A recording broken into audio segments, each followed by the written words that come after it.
If you are new to the Leica M mount system, there is one lens that I found that checked my boxes of functionality, versatility, and cost effectiveness. This is the Voigtlander Nokton Classic 35mm f1.4. When looking to pair my Leica M6 with a single lens, there were pretty much scores of different options that I could choose from. And these range from Jupiter lenses, Contax lenses, TT Artisan lenses. Voigtlander has multiple you can choose from, and of course Leica has multiple 35mm lenses that you can choose from, including the Summilux and Summicron. And in all honesty, when I first got the Leica, I knew I didn't want to spend more than 800 bucks on a single lens. So that pretty much wiped out all the Leica options out there. So after searching, I pretty much narrowed down my options to the Voigtlander brand, and then eventually down to the Voigtlander Nokton Classic. Now this lens cost me about 600 bucks, and although the Jupiter and TT Artisan lenses are very cheap compared to this one, I wanted something that provided me the most value in terms of image quality, and again, sticking to that budget that I sent. Now with this video, I want to talk about the benefits of the 35mm focal length in general, as well as the specific benefits of having this Voigtlander lens for your Leica M camera. But also I want to talk about some of the limitations with this lens specifically. Now when talking about the benefits of the 35mm focal length, the first thing that comes to mind is flexibility. It's wide enough to be able to quickly walk on the streets and take great street photos without having to get too close to people. It also generally doesn't present as much lens distortion as a much wider lens would, like a 24 or 28. And to speak further on the versatility, it's a lens that you can go out and take beautiful landscapes, and as well as take some really nice portraiture. Now, a few of the benefits specific to this lens are, it is extremely sharp wide open. Sharpness is something that some people run away from and some people really like. I notice with some vintage lenses that a lot of people use, as you get to a lower f-stop, the sharpness just completely vanishes and adds character to the image, which in some cases is nice. I think it lends itself more to video as opposed to photo. And so having a lens that can shoot at 1.4 and let in all that light, but maintains that sharpness is very important to me, especially when you're using it for use cases that I have, like with wedding photography and portraiture.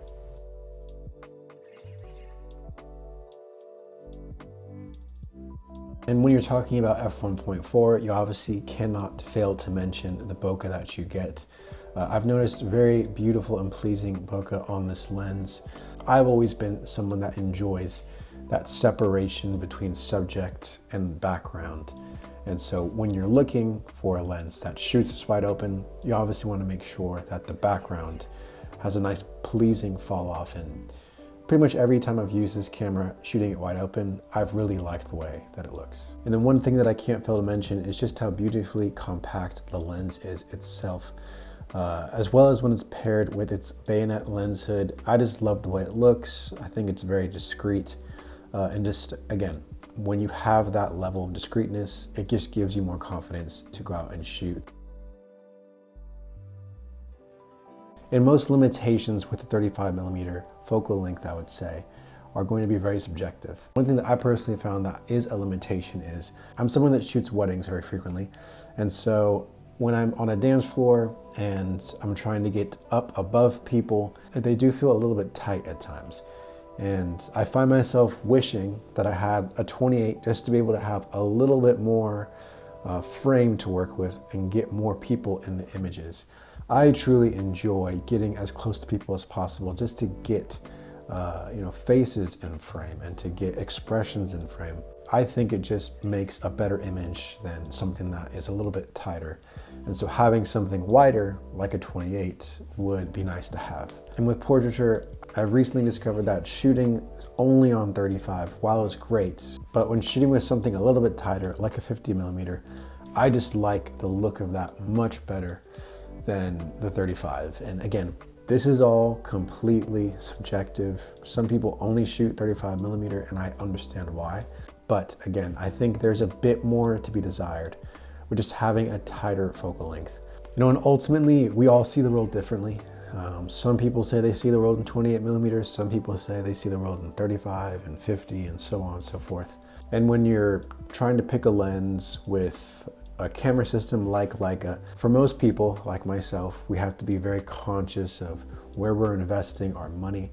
Just because when you get into the Leica system, specifically the M mount system, you will see when trying to pick lenses, it can be very crazy, and obviously the bodies are not cheap whatsoever. So having something that is a jack of all trades and fits your budget is important, and I think the Voigtlander Nokton Classic pretty much checks all the boxes, and it's something to be considered when looking to pair a Leica M mount camera with something that does not break the bank. So if you're in the market for a Leica M mount lens, I hope this is helpful. I hope you're able to get the lens that works best with you. But yeah, thank you so much for watching the video. I hope you enjoyed it. Please feel free to like the video, leave any questions you have in the comments below, and subscribe. I always appreciate the support when I get it.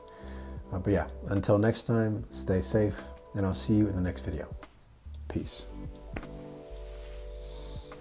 All right, that was tough.